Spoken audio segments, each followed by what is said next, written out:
अगर ये अट्रैक्शन है तो नहीं, यही अट्रैक्शन अगर तिन्नी या मिनी की तरफ होता तो श्रेया कैसी बकवास बातें कर रही है।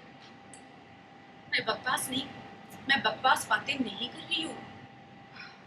डे वन से ईशान जो भी कुछ कर रहा है नौनिका बोधी के लिए, ये मुझे बहुत अजीब लगता है, ये मुझे नॉर्मल नहीं लगता है। अगर ईशान किसी जवान लड़की के लिए ये सब कुछ करता समझ में आ जाता, लेकिन श्रेया बस करो। श्रेया कुछ भी बोलने से पहले जरा भी सोचती नहीं ना तुम। ये मत बोलो कि इस घर में बच्चे भी हैं। बच्चों ने सुन लिया तो छोटू माँ, बच्चों के सामने ये सब कुछ हो रहा है। कोई भी इतना बच्चा नहीं है कि किसी को कुछ समझ में नहीं आएगा।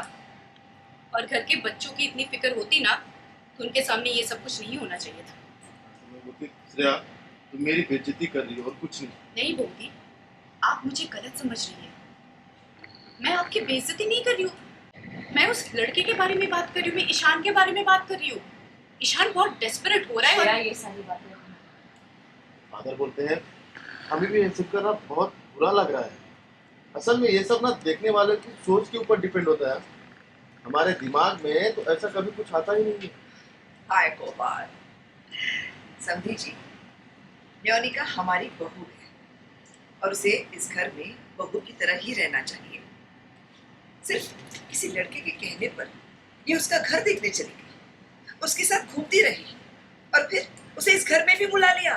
बस दीदी बस कीजिए, ये क्या बोली जा रही है। सच ही तो कह रही हूँ मैं। तो माँ बोलती है आप आगे कहना क्या चाहती हैं? न्योनिका रोक देती है, रुकिए माँ, उससे पहले ना मैं अपनी सासू माँ से कुछ बात करना चाहती हूँ। आपने कहा कि इस घर की बहू, इसीलिए मुझे वैसा रहना चाहिए। देखो मैं क्या है ना, मैं किसी आधार पर इस घर की बहू नहीं हूँ, है ना, और आप भी नहीं मानती है तो। और जब इतने साल पहले आपके बेटे ने दूसरी शादी कर ली थी तो मैं उसकी पत्नी कैसी हुई? जब उनकी पत्नी हुई ही नहीं तो इस परिवार की बहू कैसी हुई? और उस दिन आपने भी तो जल नहीं छोड़ने दिया था ना मुझे। सर आपके ऐसे latest update, upcoming track, behind the scene movement और लोकेशन के मस्ती भरे पल देखने के लिए हमारे चैनल से रेड बूस्टर को सब्सक्राइब करना ना भूलें। बेल आइकन को जरूर प्रेस करें ताकि सबसे पहले न्यू अपडेट आप तक पहुंच सके। और हमें अपनी राय कमेंट के जरिए जरूर बताएं कि आने वाले ट्रैक के लिए आप कितने ज्यादा एक्साइटेड हैं।